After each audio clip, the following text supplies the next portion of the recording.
Glory to thee, O Lord, glory to thee. Hello everyone, and welcome once again to Antiphons of the Saints.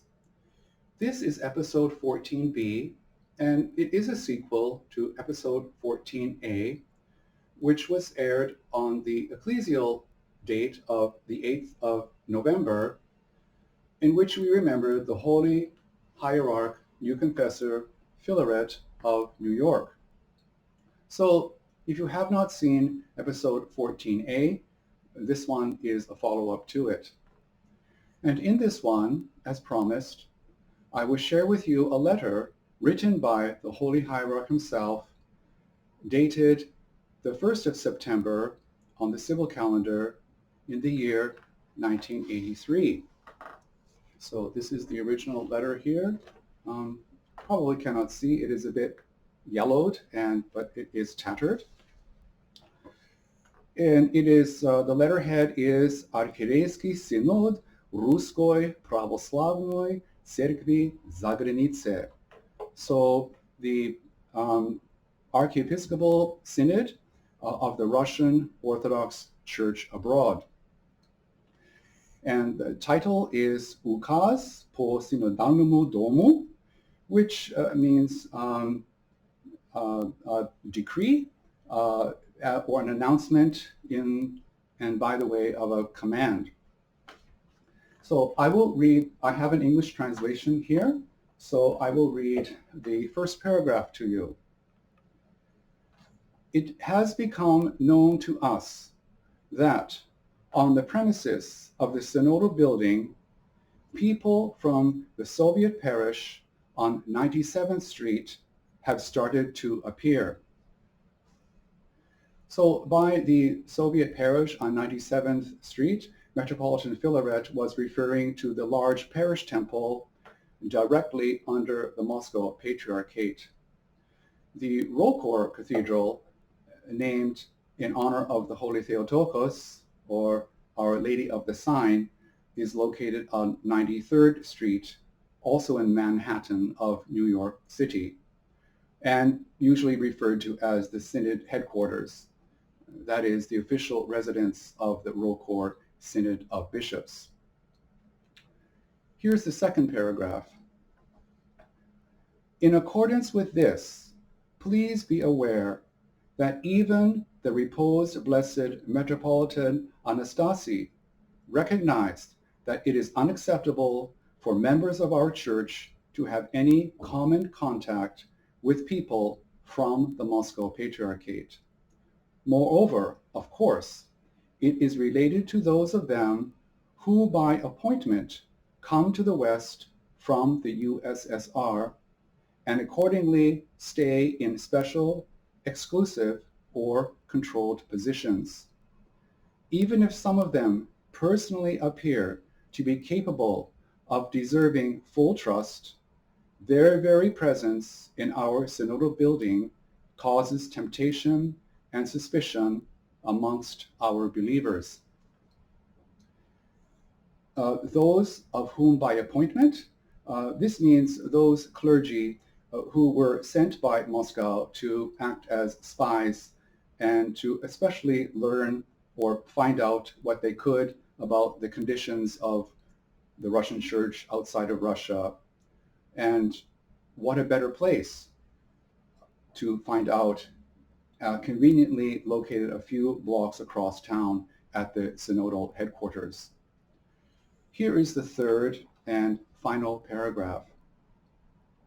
Accordingly, all the inhabitants of our synodal building and those who are employed therein should be alert that admission onto our premises is not permitted at any time to those who are Soviet employees, clerics, or members of their families residing at 97th Street under any circumstances, and is strictly forbidden. Forbidden, by the way, is written in capital letters, ne razрешается. We also hope that no one among those who either live or work at the synodal building, including the school of St. Sergius, will violate this demand, as also bequeathed in the last testament of Blessed Metropolitan Anastasi and confirmed by the Council of Bishops. It is signed by Metropolitan Philaret himself, and probably cannot see that, maybe. Yes. And it is co-signed by the Secretary of the Synod of Bishops, Bishop Gregory. We should note here the strong language used here and with what force the Metropolitan had to speak. Why? Because he already knew what was going on. Let us recall his final prophecy concerning the future of ROCOR, that it would split in three ways after his death. 1. The Greeks, who were never part of us, would form their own body. Number 2. Many would capitulate to the enticements and invitation of the Moscow Patriarchate and break away to join it. And 3. The remnant would, after the shepherd was struck and the sheep scattered, would struggle to remain faithful to ROCOR, ROCOR's core values. Those being a commitment to preserve that which they had suffered and endured for decades, the anti-communist and non-ecumenical values it had always upheld with its adherence and sacrifice to uphold to true apostolic orthodoxy. How the Blessed One must have suffered when he realized that in his very building a Trojan horse was entering under the guise of friendly relations. This is what he had been fearing, and this was the reason for this UKAZ. And now you may ask, Vladiko, how on earth did you come to possess this letter? Please remember that there was a lot of suspicion and confusion around the time of these events. Metropolitan Vitali, after the saint's repose in 1986, was elected first hierarch. He also would have been all too well aware of the rumblings of discontent amongst his own. I learned in Jordanville that some clergy of the Moscow Patriarchate were saying this: every time we extend an olive branch to your Metropolitan Vitali, he slaps down our hand. Well, perhaps there was a reason for that. I had a few visits with Metropolitan Vitali, and he was gentle and understanding, but at the same time, he had a great weight on his shoulders. He had to keep up appearances, especially a suffering shepherd of a worldwide flock. But let me continue. A former student of mine in Jordanville and who became a friend was at the time working in the Synod building. Sadly, he was younger than me, and he reposed on Pascha of this year.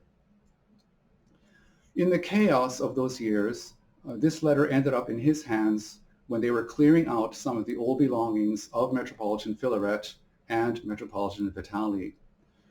For some reason, in 2016, when I was visiting him, he simply gave it to me.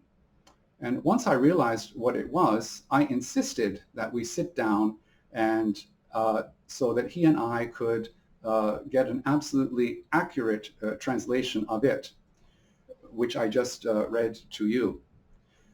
I remember him being a bit flustered because not only was the UKAZ written in old orthography, but Saint Philaret wrote in a sort of pre-revolutionary literary style, and it was difficult to form the English syntax from it.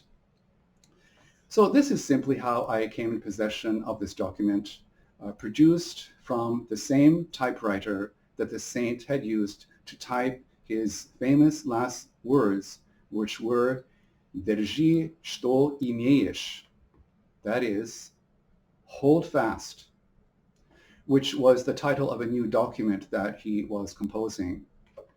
This phrase is taken from the book of Revelation, chapter 3, verse 11, which is, "Behold, I come quickly. Hold that fast which thou hast, that no man take thy crown." While not his spoken last words, the discovery of this specific verse in his personal effects at the time of his death is widely regarded as his final testament and instruction to his flock, urging them to stand fast in the Orthodox faith amidst the challenges of the modern world, especially the rise of ecumenism and other doctrinal issues which he addressed in his sorrowful epistles. And what can we take away from this episode? This, in general, beware of Trojan horses. And for us, beware of wolves in sheep's clothing. Recognize them. Remember, the evil one and his fallen angels have had centuries upon centuries of experience to deceive. Hold fast, my dear ones, to that for which you have sacrificed to gain the true Church of Christ God. Beware of subtleties. Say no to flattery. Say no to suggestion. And above all, say no to compromise. O Holy Father among the saints, new Confessor, Metropolitan Philaret, pray to Christ God for us, that he have mercy upon us and save us. Amen.